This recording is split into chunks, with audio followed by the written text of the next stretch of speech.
As little as 24 hours prior to his inauguration, when he was informed in a White House meeting with outgoing President Dwight D. Eisenhower, John F. Kennedy had no knowledge of a plan already in place to overthrow Cuban dictator Fidel Castro's communist regime. One of the jobs of president seems to always be, having to react to unanticipated or unknown obvious events, that things that happen and that you didn't see coming. And that really tests a president. It solidifies a president and says a lot about the president's character and their control of their administration. When John Kennedy became president in 1961, as everyone will tell you, he was a very inexperienced individual. And he wasn't really ready for some of these challenges that he had to face immediately. And one of those challenges, and it was a big surprise, was of course being told that there's this, operation that's been going on, and the CIA is intending to, kind of fake an invasion of Cuba by freedom-loving Cubans, and the United States is behind this. Well, John Kennedy couldn't quite pull the plug on that. He certainly couldn't tell Dwight Eisenhower he wasn't going to do that. But what could he do? I mean, he has to carry it out, but he tries to lower the noise, as he would say, make it less alarming, make it seem like it's less America. I mean, these are all, looking back on it, kind of flawed and faulty and kind of embarrassing attempts to reduce or limit the possible damage. Eisenhower was adamant that the U.S. could not allow the regime to survive. The plan, as Eisenhower explained it, was to send armed Cuban refugees back into Cuba, equipped by the American military, supported by American air power. The goal was to undermine and eventually overthrow the Cuban regime. The Cuban émigrés were already in the process of being trained and equipped. The CIA, convinced that the Castro regime was vulnerable and that opposition forces in Cuba were gaining strength, spearheaded by its director Allen Dulles, had pushed hard for the operation. But many other members of government, including William Fulbright, the chairman of the Senate Foreign Relations Committee, were skeptical.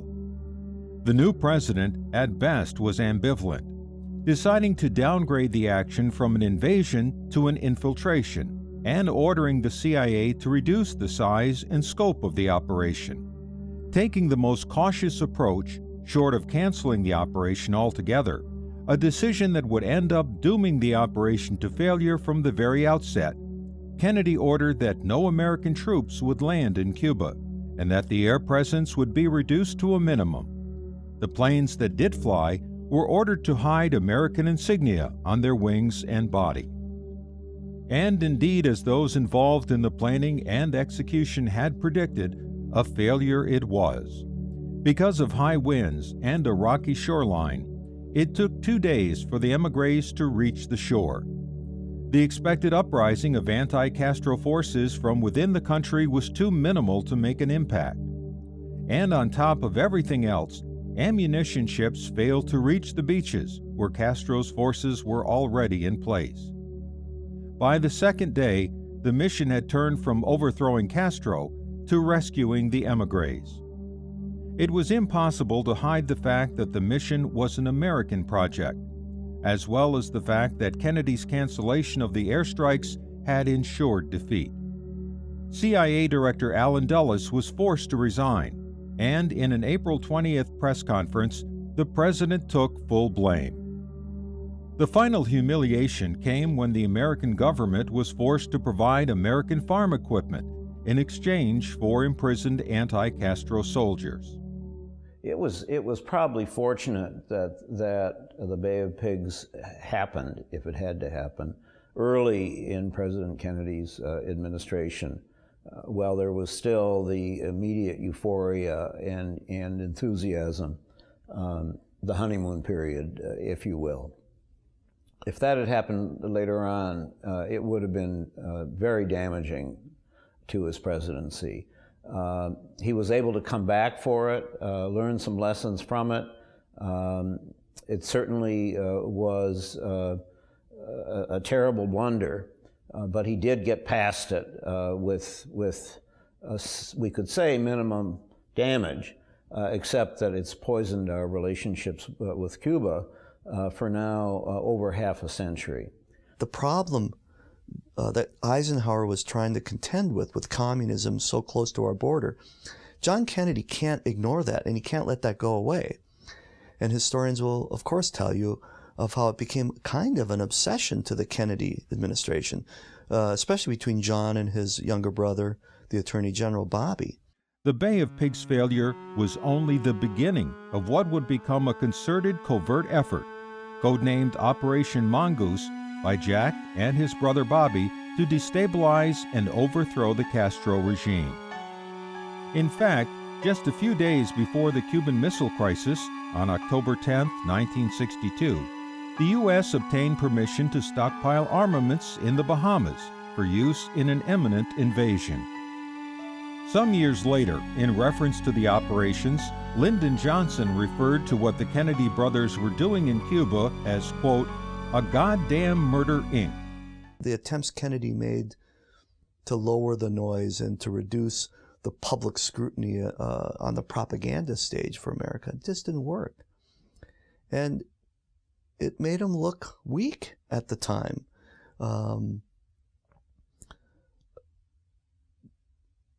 It's an embarrassment. But oddly enough, it was an embarrassment that the American public seemed to forgive. Because you look back at the polls and you'll see it didn't really dent him tremendously, which is quite interesting to consider how the Americans liked John Kennedy and were willing to give him a break, I suppose. But the idea that he got kind of stuck in that and that he was humiliated right off the top will certainly sour his relationship with the CIA, Allen Dulles, the leader of the CIA, and a lot of the brass in the military who loved that kind of public gung-ho, bombs away stuff.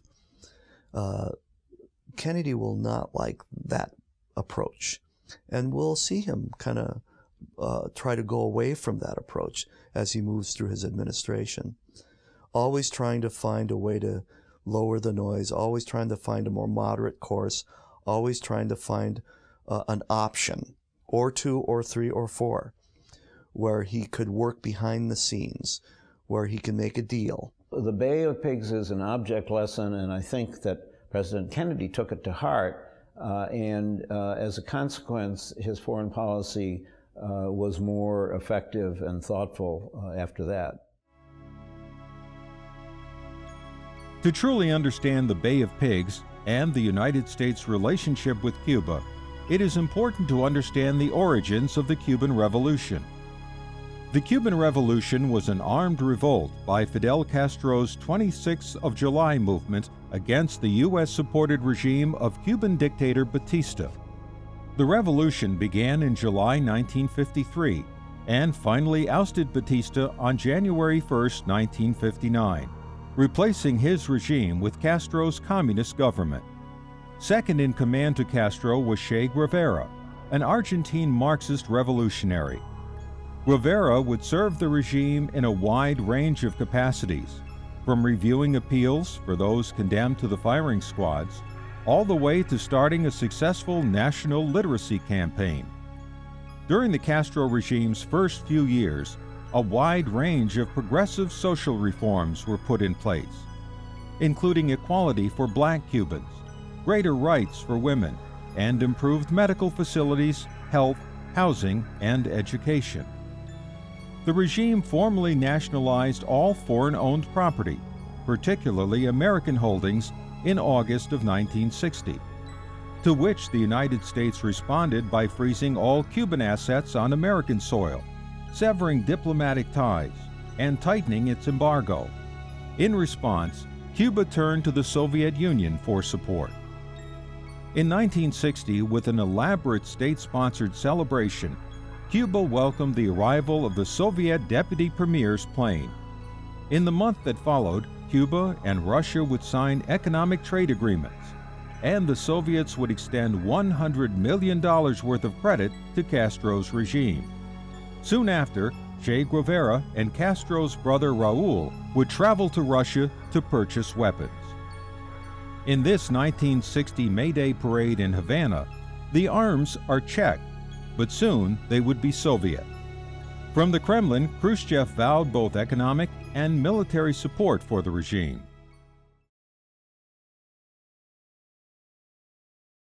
The Cuban Missile Crisis, which so often, and certainly in its own day, seemed to be a bold victory for the John Kennedy administration, that we sort of had a stare down with the Soviets, and we won. When it came to that, we won that event. Well, looking back on it in hindsight, now you do have the ability to look and say, well, maybe John Kennedy kind of contributed to that problem when they tried to invade Cuba with the Bay of Pigs, and Castro's moves to defend his island were pretty reasonable given that reality, and that Kennedy might be part of the problem that he then had to solve later. And then you'd also bring in, of course, the fact that the United States had its own missiles, say in Turkey, aimed directly at the Soviet Union. Why would it be any different for the Cubans to have the same sort of potential? But that and many other examples are evidences of historians revisiting the story. On October 14, 1962, when the first reconnaissance photos taken by the U-2 flight over Cuba were viewed at the White House, the conversation between the president's brother Bobby and Richard Helms, deputy director of plans for the CIA, expressed both the urgency and sudden frightening reality of what the photos implied. "Dick, is it true?" exclaimed Bobby. "Dick, is it true? Did the Russians put missiles in Cuba?" "Yes," Helms replied, "it's true." Bobby's one-word exclamation seemed to say it all. Shit. The president had been skeptical that the weapons the Soviets had in Cuba were for anything but defensive purposes. But when the surveillance photos showed proof positive that the weapons were offensive, the administration was left with two choices, neither of which bode well for the prospects of a peaceful solution. They could either make a sudden, unannounced military strike on the weapons, which in all likelihood would lead to instant escalation, or they could choose to play a high-stakes game of chicken, building the crisis up to the point where hopefully the Soviets would back down. Desperate to avoid a military confrontation, along with intensive diplomatic efforts to persuade Khrushchev to back down, the president chose the blockade. Within the past week, unmistakable evidence has established the fact that a series of offensive missile sites is now in preparation on that imprisoned island. The purpose of these bases can be none other than to provide a nuclear strike capability against the Western Hemisphere. To avoid being charged with an act of war under international law, the blockade would be called a quarantine. Kennedy explained that this would leave the Soviets with the burden of choice, giving them the option of backing down without a humiliating defeat or nuclear war. The Organization of American States voted in favor of the blockade, as well as approving the use of military power if necessary. Meanwhile, the United States began hurriedly reinforcing its base at Guantanamo Bay, its first line of defense in case of war. In Cuba, Castro made a show of strength, arming his citizens and preparing them for possible war, as well as organizing large public rallies to boost the country's morale. In heated rhetoric, Castro refused inspections of his country by the United Nations and called President Kennedy a pirate for his naval blockade. At the United Nations, the U.S. and Soviet ambassadors argued back and forth, with the U.S. holding fast to the president's position that the missiles be removed before any alternative would be discussed. I am submitting today a resolution to the Security Council designed to find a way out of this calamitous situation. This resolution calls, as an interim measure under Article 40 of the Charter, for the immediate dismantling and withdrawal from Cuba of all missile and other offensive weapons. I was in the Army at 5th Army Headquarters in Chicago, and my job was Chief of the Intelligence Branch. I would talk to all of the other Army places all over as we got ready, and I think most of those people thought we're going to war over this thing. And the spirit in the Army was very much pro-Kennedy on that issue. They loved the idea that he would say, "Get out of here. No, you don't." The president informed Khrushchev that the quarantine would go into effect on October 24th. Once the crisis was made public, there was near panic. In the blink of an eye, America had found itself on the brink of annihilation. The possibility of nuclear war was now as close as the push of a button. Financial markets plunged in New York, London, and the European common market. The price of gold rose to a record high, and there was a run on canned food, ration packs, and bottled water to supply makeshift fallout shelters. The Soviet ships continued on toward Cuba, but had yet to breach the quarantine line, which most of Kennedy's staff believed they would. Kennedy was concerned with what the Soviets might do in Berlin in response. Early the next day, with the ships still approaching, the president feared the worst. Talk began of torpedoes and depth charges. But only a few minutes later, word came that the ships were turning around. And 2 days later, Khrushchev relented. The crisis had been averted. Because John Kennedy had learned the lessons that he did learn from the Bay of Pigs, and with Robert Kennedy beside him, that crisis was handled superbly. And our nation dodged what could have been a horrible outcome had we done a preemptive strike on Cuba with and even possibly invaded Cuba. The Cuban Missile Crisis made Nikita Khrushchev look weak. One thing that is absolutely essential to understanding Russian government, whether it's the autocracy of the czars or the premier or general secretary of the Politburo, it doesn't matter, it's the same thing. It's consistent all the way through. Russians love strength. They want to see a strong leader. They identify with that. Any hint of weakness, and you're pretty much out. The humiliation of the missile crisis for Khrushchev is going to be part of his tremendous undoing. There'll be other factors, of course, but don't minimize, don't underestimate that fact. He made the Soviet regime look weak. They had to back down, and that's not something they like to do. Soviet self-image, Russian self-image, if you're a Russian kid, you come to think of Russia as a kind of the savior of the world. And you look in their history books and they'll say, see, Napoleon, who stopped him? We did. The Mongols, who stopped them? And they're going to take Europe? We did. Who stopped Hitler? We did. The impression you'll get from their perspective is one of strength and a kind of savior status. And they don't like it at all when that reputation is sullied.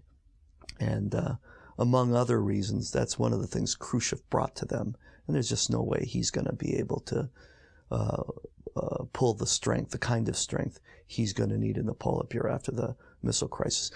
Even though behind the scenes, the effect of that was for Kennedy and Khrushchev, the two governments, to actually talk more and to actually reduce the tensions that brought us to the precipice of nuclear annihilation. It had that engagement had a profound effect on both individuals. the reality of nuclear holocaust. It's one thing to talk about.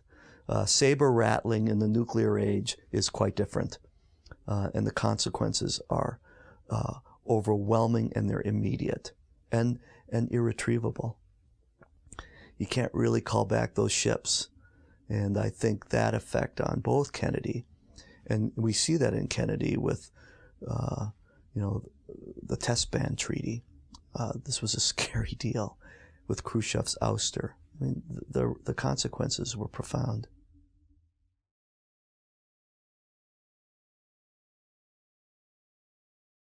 In June 1963, in a commencement address made at the American University in Washington, D.C., President Kennedy attempted a radical shift from the traditional heated rhetoric of the Cold War, striking a previously unheard-of conciliatory note and praising the Russian people for their many advances. In his American University speech, spoke about a different foreign policy, one that would be more a policy of détente and move us away from the Cold War attitudes that we had, that had been our approach ever since World War II. I speak to you tonight in a spirit of hope. 18 years ago, the event of nuclear weapons changed the course of the world, as well as the war. Since that time, all mankind has been struggling to escape from the darkening prospect of mass destruction on Earth.